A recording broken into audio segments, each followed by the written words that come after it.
લઘુકથા ICU. લેખિકા છે સુનિતા ઇજ્જતકુમાર. મંગળા શંકરનું જોડું 4 વર્ષ પહેલા આ જ દાડે વિખૂટું પડ્યું હતું.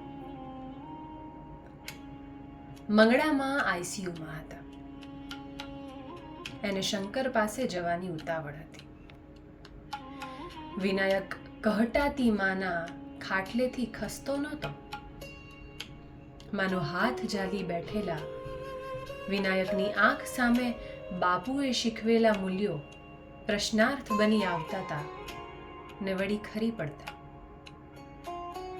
આજે માં જેવો તાળવે જીવ ચોંટેલો એક દર્દી આઈસીયુમાં આવ્યો.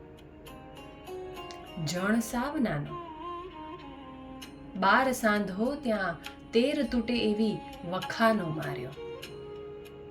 સંગાતે હતી કાખમાં છોકરું ઝાલેલી બેબાકડી ઘરવાળી. રોઈ કે રોશે તેવી દશા. વિનાયકે બાઈને પાણીનો ગ્લાસ ધરી કહ્યું, બેન, મૂંઝાઈશમાં. ઉપરવાળો સંધુઈ સંભાળી લેશે.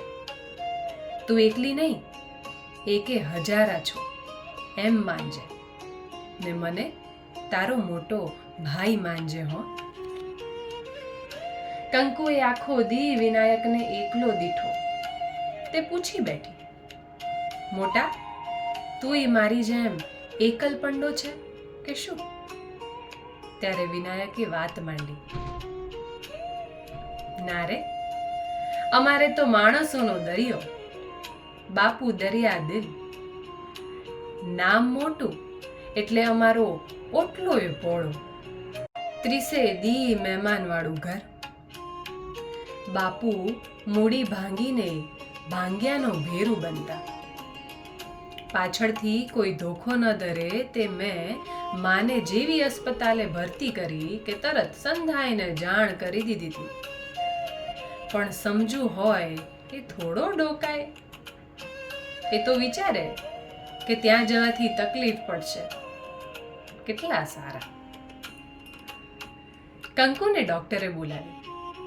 તે એ ભાઈને ગગો સોંપી આઈસીયુમાં ભાગી. વિનાયક ભૂખ્યા બાળકને વાર્તા કહેતો જમાડવા બેઠો. એના મનનું કીડિયારું જાણે વાર્તા બની ઉભરાવા લાગ્યું. ગામની એક શાળામાં બાપુ હેડમાસ્તર. શાળામાં જ રહેણાંક. ગામમાં ચોરોનો ભારે ત્રાસ. સાંજ પડે કે સંધુય ભેંકાડવું. બાપુ ભડને 2 બાચકા. બા ગભરું પણ સભાન. બાપુ વાળું કરી રોજ જમાદાર મિત્રના ઘેરે ઉપડે. છેક મધરાતે પાછા આવે. બાપુ આવે પછી જ બા સૂવે. એક રાતે નળિયામાં સળવડાટ થયો. બા કળી ગઈ કે ખાતર પાડું આવ્યા છે. તરત ઓરડીના ખખડ પાચમ બારી બારણે આળસ ઊભી કરી. સૂજવાળી બા ઘરમાં જાણે ઘણા લોકો હોય તેમ ખોટે ખોટા નામ લઈ સૌને બરકવા લાગી. રમલા, જીવલા, કાળિયા, બુદ્ધા જલ્દી જાગો ને ધોકો વડુકો લેતા આવો, ચોર મામા આવ્યા છે. ખોટી જગ્યાએ હાથ નાખ્યાની ભૂલ સમજાતા જ ચોર તો ઊભી પૂંછડીએ જે ભાગ્યા. કંકુનો ગગો વિનાયકના ખોળે સૂઈ ગયો હતો. કોણ જાણે ખોટે ખોટા નામ બોલી બોલીને વિનાયકનો શ્વાસ બાની જેમ જ ફૂલી ગયો હતો.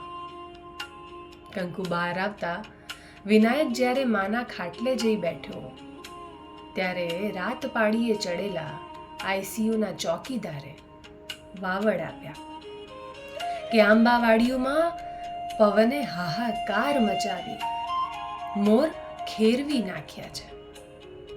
વિનાયકે નજર ઊંચી કરી પ્રાર્થના કરી કે બાપ, મોર ભલે ખેરવ પણ મૂળિયા સાબુત રાખજે. વહેલી પરોઢે મંગળા આરતીનો ઘંટ વાગ્યો.